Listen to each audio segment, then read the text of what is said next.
Buenas tardes, nosotros somos el equipo 1 y nuestro tema de actividad integradora es estructura y función del DNA. Abstract. Desoxyribonucleic acid, DNA, is a storage molecule and genetic information in the nucleus of the cell as a chain known as genes.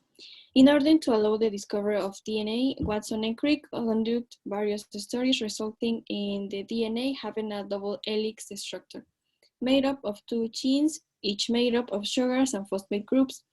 The base sequence is complemented with adenine, which is binds with thymine, and cytosine with guanine. Keywords: double helix, DNA, Watson, structure, and molecule.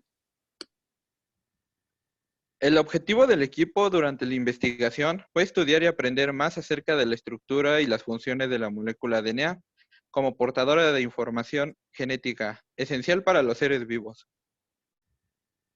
Para comenzar, debemos saber que el DNA es una molécula de almacenamiento de información genética que se encuentra ubicada en los cromosomas del núcleo de la célula, a manera de cadena, conocida como genes. A continuación presentaré dos de los antecedentes más importantes para el estudio del DNA. En 1928, el médico Frederick Griffith, mediante un estudio en bacterias, fue uno de los primeros en demostrar la capacidad de transferir información genética, al cual lo llamó principio de transformación. En 1953, la revista científica Nature presentaba el hallazgo de los científicos James Watson y Francis Crick, quienes descubrieron la peculiar forma de doble hélice que tenía la molécula de DNA. ¿Qué son los ácidos nucleicos? Bueno, el ADN es una estructura en forma de doble hélice que está compuesta de polímeros lineales de nucleótido, los cuales están formados por un grupo fosfato, una pentosa y una base nitrogenada. La pentosa es de tipo desoxirribosa y las bases nitrogenadas son las que vemos en la imagen, que son adenina, timina, guanina y uracilo.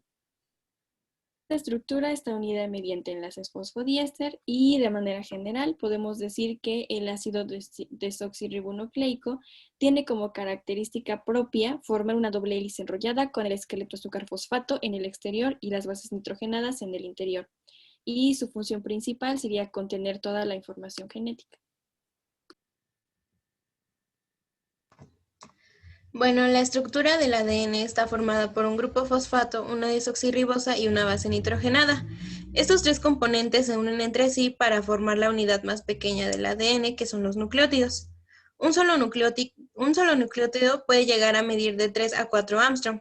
Es como decir que mide cerca de una millonésima parte de un metro, pero en realidad el ADN de una célula humana desenrollado puede medir hasta 2 metros, por lo que se tienen que unir cientos de miles de nucleótidos para poder formar las hebras del ADN. Los nucleótidos se unen entre ellos mediante un enlace llamado fosfodiéster, es decir, dos grupos fosfato que se unen a la desoxirribosa. Así, uno tras uno, van formando una larga cadena, quedando en un extremo un fosfato libre y en el otro una desoxirribosa libre.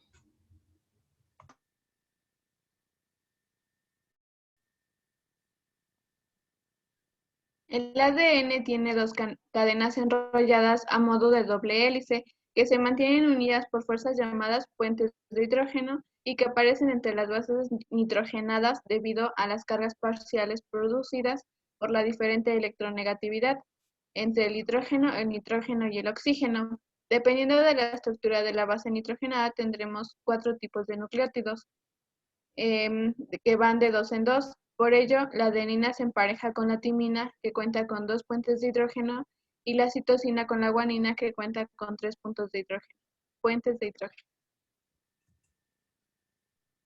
Ahora bien, ¿cómo ocurre la formación de una molécula de DNA? Pues por medio de enlaces. Estos van a ser 4 muy importantes. El primero es el enlace N-glucosídico, mediante el cual va a ocurrir la unión entre una base nitrogenada y un azúcar de 5 carbonos o pentosa. Este enlace es una condensación entre el carbono 1 de la pentosa y uno de los nitrógenos de la base nitrogenada, en donde se va a perder una molécula de agua. El resultado final de esta unión será un nucleócido. Habiendo formado un nucleócido, lo que se va a continuar es que se va a asociar esa base nitrogenada y esa pentosa con un grupo funcional fosfato. Esta unión se va a establecer mediante un enlace éster con un grupo hidroxilo del carbono 5 de la pentosa, obteniendo así un nucleótido. Continuando con el enlace fosfodiéster, este será en pocas palabras la unión de dos nucleótidos, pues se va a enlazar covalentemente el grupo OH del carbono 3 de la pentosa del primer nucleótido y el grupo fosfato del carbono 5 de la pentosa del siguiente nucleótido. En esta reacción se va a liberar una molécula de agua y se va a formar un dinucleótido. Finalmente, encontramos que las bases nitrogenadas de una de las cadenas o hebras van a estar unidas mediante puentes de hidrógeno con las bases nitrogenadas de otra hebra, uniendo así ambas cadenas y formando la doble hélice.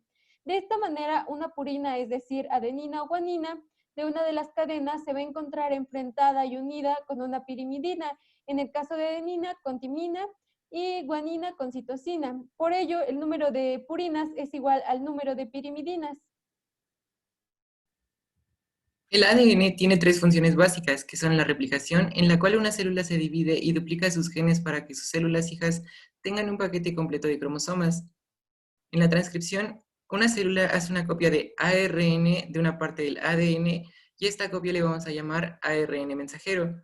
Y por último tenemos la traducción, que es en donde se selecciona un par de bases nitrogenadas para hacer los aminoácidos.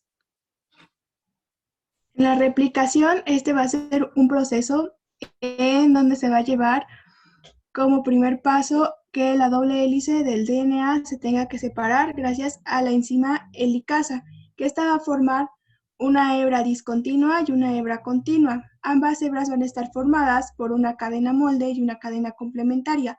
Para formar la cadena complementaria se va a necesitar de la primasa, que esta va a formar una base de ARN base para que luego entre la ADN polimerasa y termine la cadena complementaria.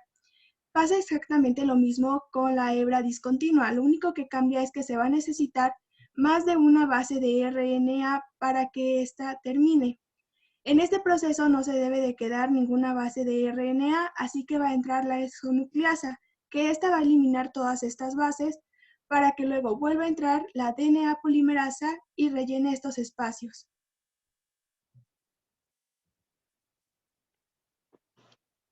Transcripción es el proceso en el cual las células crean proteínas, las cuales se llaman síntesis de proteína. Tiene dos procesos, son transcripción y traducción. La transcripción ocurre en el núcleo, donde utiliza el ADN como modelo para crear la molécula de ARN.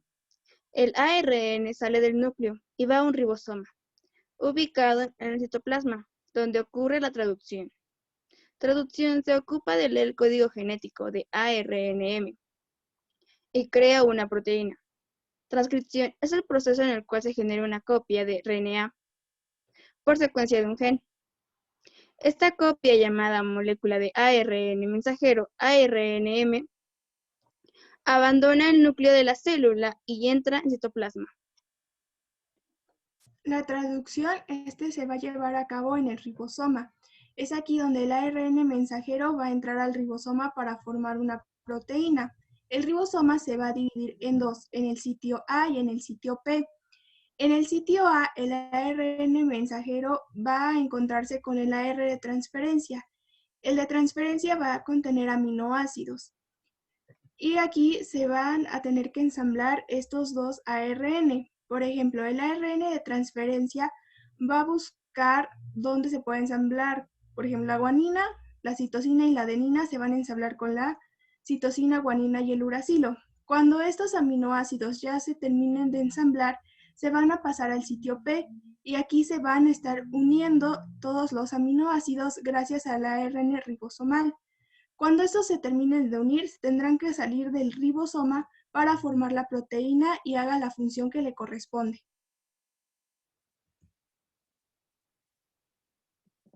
Y bien, como conclusión, decimos que la molécula de DNA es esencial para todos los seres vivos en el planeta, ya que contiene la información genética necesaria para que sea transmitida a las células hijas, al igual que las instrucciones para que el ciclo celular se lleve a cabo en un organismo. Finalmente, las referencias. Muchas gracias.